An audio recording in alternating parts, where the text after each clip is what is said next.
Dubai turned a desert into a global tourist hub with its man-made wonders like Palm Jumeirah. But if these projects were so successful, why are billions of dollars sinking into the sand today? Why is Nakheel Properties refunding investors? And why are Dubai's ambitious artificial islands, once called the eighth wonder of the world, now struggling to survive? Let's uncover the untold truth behind Dubai's sinking dreams.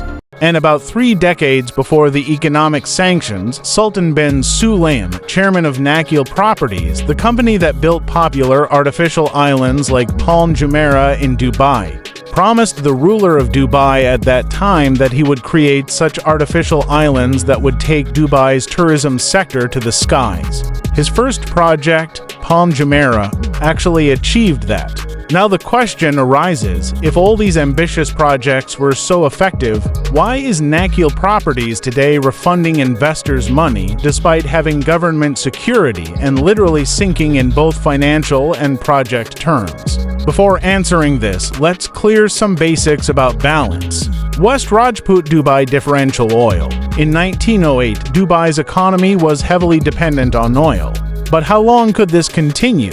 That is why, to change this trend, the then ruler Sheikh Mohammed bin Rashid started diversifying Dubai's economy towards tourism through development. Until 1999, the development plan was going well, but those who wanted to subscribe earlier were already investing in hotels and buildings. Sheikh Mohammed's dream of transforming Dubai started coming true with the idea of making artificial islands. In 2001, the plan to build Dubai's famous Palm Islands started, and the city was so thrilled that people lined up to buy plots around Palm Jumeirah. Most of these islands, however, today look incomplete and wasted. Palm Jumeirah was the first. Spread across 46.15 square kilometers, construction was completed and handed over in 2006.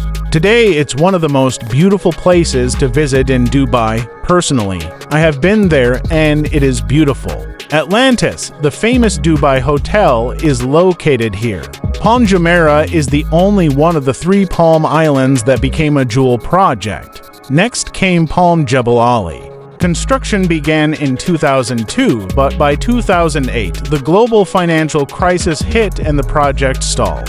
To this day, it remains incomplete with nothing but bare land reclaimed from the sea.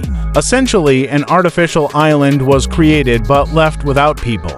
Then came Palm Deira. Planned to be the largest, it was later renamed Deira Islands in 2013 and redesigned into 4 smaller islands. A night market and entertainment complex were planned, but like the others, progress has been slow. The most ambitious of all was the World Islands project, designed like a world map with 300 islands. Announced in 2003, it was sold out quickly, but development dragged on so much that to this day, only 2 islands are complete. The rest remain empty patches of sand. Why did these projects fail? Structural instability. The islands were made entirely of sand and rock with no metal reinforcement. Reports suggested that parts of Palm Jumeirah are sinking at a rate of 5 millimeters per year, faster than the global average. Environmental issues. Sand had to be dredged in massive quantities, causing ecological damage and increasing costs. Global financial crisis to 2008. Funding dried up. Property values crashed by 50%, and developers couldn't complete construction. Investor losses. Many who invested in the World Islands and other projects saw their money sink. Around 175 investors even wrote to the ruler of Dubai demanding refunds, forcing Nakheel to return money or swap properties. Meanwhile, Western media stayed surprisingly quiet. Research from Banaras University showed there were hardly any negative articles about these projects, despite huge failures. Duke University researcher Sale Huddin asked Dubai's former Environmental Agency secretary about this, who replied that officials were sleeping. In reality, it was more about willful ignorance. Since the projects were backed by the Crown Prince himself, no one dared question them. Nakheel claimed these projects would not harm coral reefs or marine life, but independent studies showed massive ecological disruption. Still, global media chose silence.